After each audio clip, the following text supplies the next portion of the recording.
we got to talk about Peloton, and just like that, obviously, the whole Sex and the City reboot. So Peloton is actually having the last laugh. Just a warning, though, this story contains major spoilers from the Sex and the City reboot, okay? So if you haven't seen it, make sure that you just kind of like pause us or fast forward us, okay? You may want to mute us. Well, maybe, yeah.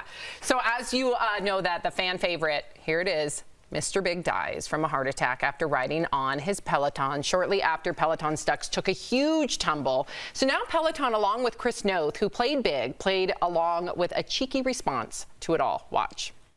Oh, I feel great. Shall we take another ride? Life's too short not to. And just like that, the world was reminded that regular cycling stimulates and improves your heart, lungs, and circulation, reducing your risk of cardiovascular diseases. Cycling strengthens your heart muscles, lowers resting pulse, and reduces blood fat levels. He's alive. Okay, so what did you guys think of this, and what do you think about Ryan Reynolds narrating it? You definitely recognize it. Can I just say, yes, I don't believe any of this. I think that Peloton knew what was going to happen in Sex and the City. They can't say that because this is ridiculous. You're telling me that a multi-million-dollar company said to a multi-million-dollar TV show, "Oh, you're using my product in your show, but don't tell me how because you're that big of a show and I'm that small of a company that I'll accept anything, even if you throw it in the dumpster." And they just got so surprised and threw this together in 48 hours. The scripts and I know that's what everybody's saying, but like I just think public relations is PR and they know what's going on. I think the scripts were kept under really hard wraps. They did fake scenes. So I don't think Peloton knew. I'm with Lindsay. They claim this commercial within 48 hours. They claim this. They got Chris Noth. They got the girl Allegra, I believe her name is. Well, that was her name on the show. The show from Peloton, right? But her name's really Jessica. Oh, well, they got them all together and they did this really quick. And remember, Ryan Reynolds did this comeback before with Aviation Gin when Peloton first got in trouble with this ad. With the the ad where the husband gives the Peloton to the girlfriend. He came back with this. This is his gin. That's the girl from the ad. So he's on top of this type of comeback commercial. Right, so the second time will be more planned than the first time. I love Lindsay's take on this. I hadn't even thought about that. 10 steps ahead. Yeah, and the reason why I hadn't thought about it is, since when does Carrie's fingers not work to be able to call 911?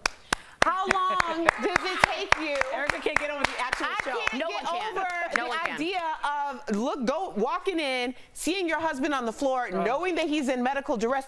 You jump in the shower and try to lift him before you call 911. Right. Also, isn't that apartment like 12, maybe 15 million? You mean to tell me there's not one defibrillator in the building? I know, but somebody come help. No, you acting like people don't panic in real life. Like, I'm the person that would stand there for, maybe it wasn't 10 seconds, it was like 2 minutes of her holding him. And so this is the new debate, like Titanic with Rose and the door. Oh, yes. And Leonardo DiCaprio. Could have been done. For sure. There was room on the sure shore, okay? People panic, but it just seemed as though entirely too much time went down without anybody trying to figure out how to get help. Sex and the City is not like Grey's Anatomy. They're not going to get into the nitty-gritty medical details. Don't do the scene. Don't do the scene. He had to go.